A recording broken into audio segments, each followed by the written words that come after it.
my experience as a LGBT person at Clemson started on a positive note. I met my freshman year roommate through Instagram, who is also an LGBT person, and it was really nice to go from an environment in a conservative household to being in a space with him where we could openly talk about ourselves and relationships and whatever we wanted to. It was really nice to have a space where I didn't have to censor myself like I had to on the rest of campus. Being gay at Clemson is being afraid to hold your boyfriend's hand on campus. The first recorded public event regarding any LGBTQ+ individual at Clemson was in 1973 when Christine Jorgensen, the first person to have had a public sex reassignment surgery in the U.S., spoke at Old Main Hall as part of Clemson's Speaker Bureau program. However, the first space for the queer community was not established until 1991. Lambda Society, a non-funded Clemson organization, fought for sexual orientation to be added to Clemson's non-discrimination policy and successfully achieved this in 1992. After many struggles and battles, this organization has turned into what we know today as Clemson Sexuality and Gender Alliance, otherwise known as Clemson Saga.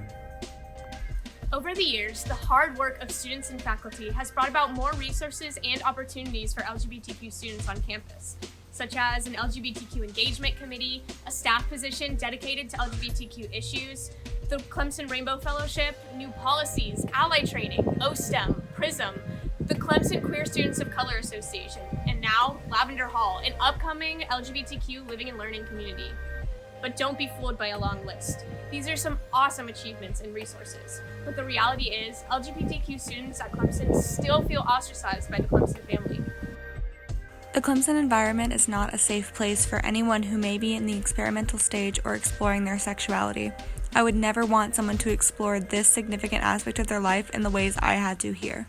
With specific people, I felt like I could be myself and talk about my girlfriend, but there is always something keeping me from talking about her when I'm on campus or meet another student that I don't know very well. There would be a moment after I mentioned her where I would freeze, terrified.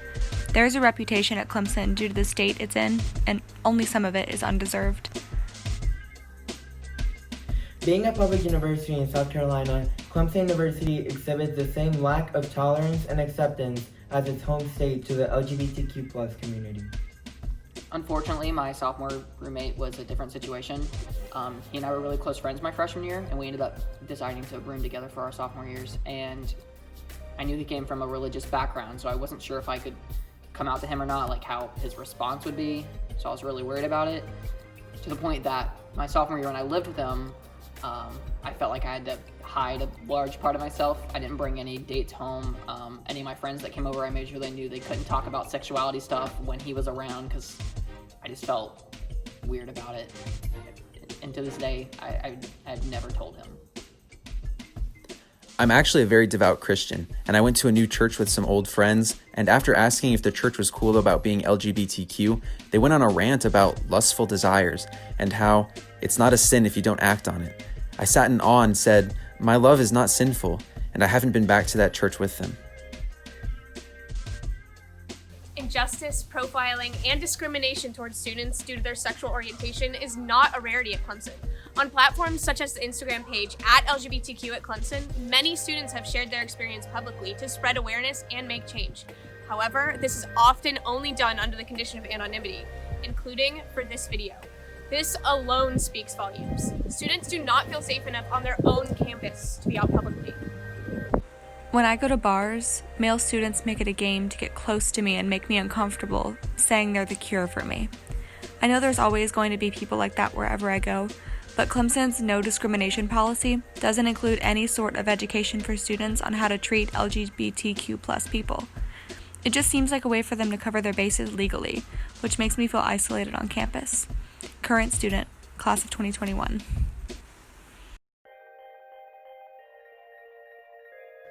There have been times that I've been walking around campus or downtown with a partner of mine and been too scared to hold hands or even stand too close to each other, especially at night.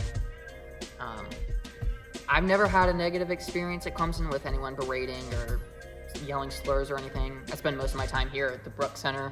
It's a really inclusive space. We love all people at the Brooks Center. But I know not everyone on campus has had that experience, and it's really scary. This prejudice and discriminatory culture will definitely not be gone overnight, but what can we do as a Clemson family together in order to make everyone's experience the best it can be? Be an ally, someone who supports equal rights and the fight against discrimination. It's easier than you think. Including your pronouns when you introduce yourself to someone, attending events hosted by LGBTQ+ inclusive organizations, and listening to the needs and experiences of those in your community are easy ways that we can make a campus environment more inclusive. It's the little things that can make a huge difference in someone's perspective and opinion. I, for example, have had many friends in the past that use microaggressions such as saying, "that's so gay," when talking about something negatively, or making personal comments about me, saying, "I like you because you don't act too gay," or "you don't look or act gay enough." These are more meant as a joke at first, but language really shapes the way we think and perpetuates stereotypes and hate. I never wanted to bring this up because I didn't want to seem dramatic or extra, but when I actually did, my friends understood me and understood why these comments could be so harmful, and I've even witnessed them correcting other people. So what did this teach me? That the benefits of speaking up are stronger than the fears about it. You can also reach out to your representatives in CUSG, including the LGBTQ+ Engagement Committee, to discuss and resolve LGBTQ+ issues on campus, or even just to let them know that these issues are important to the student body and need to be addressed. Most importantly, listen to and amplify LGBTQ+ voices.